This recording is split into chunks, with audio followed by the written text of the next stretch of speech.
我在前面一再講，科學創新、科學進步，每一步都是強悍。這些我現在都不願意再重複啊！我把他這些話題都省略掉。我現在只談一個問題：科學技術達到今天這個程度造成的可怕危局。我只談3個例子。第一，人工智能。今天關於人工智慧機器人究竟對於它的發展，對人類是有利的還是不利的，形成強烈爭論。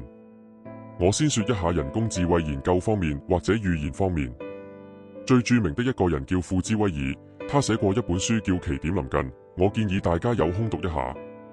庫茲威爾預測，他說人類的人工智慧技術經歷3個階段。第一，弱人工智慧，我們今天就是弱人工智慧狀態，比如你的手機、你的汽車導航，這都是弱人工智能。他說隨後進入強人工智能，所謂強人工智能就是機器的智能和人等一和人拉齊，叫強人工智能。再下一步叫超人工智能，就是機器的智能遠遠超過人。庫茲威爾說人類技術的生長是指數增長，對數學熟悉的人，你知道在坐標系上指數增長是怎樣的一個曲線，因此他預測，他說人類從弱人工智能達到強人工智能，將在2045年達到最多，2065年達到。請大家注意，離我們現在只剩幾十年。他說按照指數增長，強人工智能一旦達成，也就是機器一旦達成，跟人的智能效率一樣高的時候，它將只需要3個半小時就進入強人工智能，速度如此之高啊！這個指數增長就跟你搭一個紙，你越搭越厚，越搭越厚，等你最後這一搭頂到天上。所以它後面的越發後面，發展速度越高。那麼強人工智能是一個什麼狀態？機器人自己締造更高智能的機器人，將會把人類跟機器的智能差距拉開10幾個乃至幾十個台階。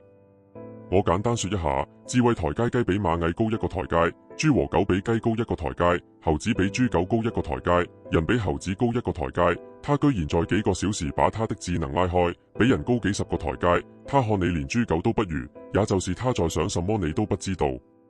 這叫超人工智能。他居然是強人工智能，在2045年到2065年之間達成後3個半小時將達成的效果。那麼關於強人工智能對人類是一個什麼威脅？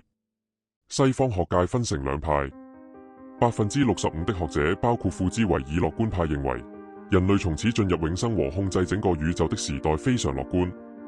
他說這是一個新的起跳的基點。35%包括比爾蓋茨、馬斯克。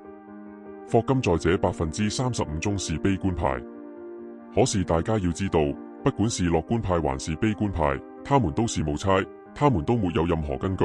他憑什麼樂觀？他憑什麼悲觀？那麼我們怎樣評價他將是悲觀還是樂觀？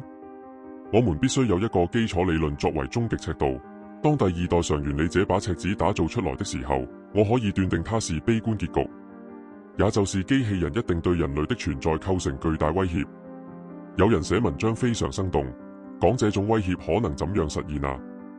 我引用他的故事，他說，即使你給機器人下的是善意的指令，他也照樣消滅你。這就好比你對頭髮並沒有惡意，可你剃頭把頭髮消滅了。比如你給機器人下了一個指令，只是讓他畫畫最高效率的畫畫，他很快就會把地球上的紙張用完，他怎麼辦？他立即大規模借用地球上一切有機資源，包括人體造紙。他把你全做成紙了，他沒有惡意，他是完成你的一個善意指令，跟你玩完了。有人很幼稚的說，機器人是我們自己製造的，我們把它插銷拔掉，它不是就沒電了嗎？請你搞清楚，機器人可能在3秒鐘就建一個新能源，它要拔你的電，而不是你拔它的電。有人說機器人是我們的造物，怎麼會損害我們？請想想你是哪來的造物？你是靈長物的造物，結果你把猴子現在快消滅光了，你何曾對你的祖先尊重過？大家想想這個危機，如果庫茲維爾預測的準，我們將在幾十年以後面對一個我們根本無法處理的天敵，比我們拿着火炮獵槍打豬都還要簡單。想想那個危局是個什麼局面？我再舉個例子，我都不說生物工程人、基因編輯、嬰兒等等，我們只看生物技術的發展。今天在世界上成千個實驗室在做單細胞基因工程和基因組建，大家知道任何單細胞就是我們所說的菌類，只不過細菌分致病菌和非致病菌。我們人體的免疫系統是因為對地球上現存的病毒和細菌有了幾千年、幾萬年、幾十萬年甚至上百萬年的接觸，我們的免疫系統對它有效。歐洲人發現新大陸，到美洲消滅印第安人。其實真正集團化用戰爭方式消滅印第安人人數非常之少，而後來印第安人90%以上滅絕，主要原因是歐洲人帶去了美洲不存在的細菌，天花、鼠疫、霍亂等等。這些細菌在美洲原來是沒有的，所以當地人沒有這個免疫能力和免疫反應屏障，這造成印第安土著90%滅絕。就想想我們現在整天在實驗室裏做的那個單細胞基因工程，他在做什麼？他在做地球上原本不存在的細菌。萬一你做出來了一個居然是致病菌，你不小心試管打破了扔到下水道了，他開始在地球上繁衍，而他居然是致病菌，他是自然界不存在的人造致病菌。換句話說，整個人類的免疫系統對他全然無效，他會帶來什麼結果？滅絕性大瘟疫不知道在哪一刻會突然發生，這是生物學家今天非常緊張的一件事情。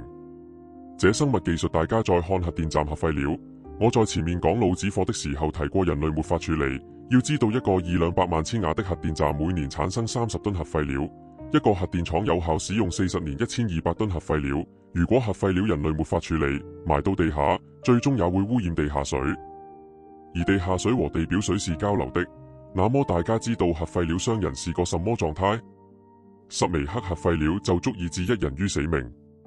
換句話說，一個中等大小的核電站，40年使用產生的核廢料就足以殺滅1200億人。我們看看科學技術進步現在給我們在每一個點上帶來的威脅吧。其實人類至今對這些東西還沒有能力解決，而且我相信，如果他找見解決辦法，一定是個更可怕的結果。我在這裏講什麼系統性危機的逐步積累，它絕不是你可以解決的。他恰恰。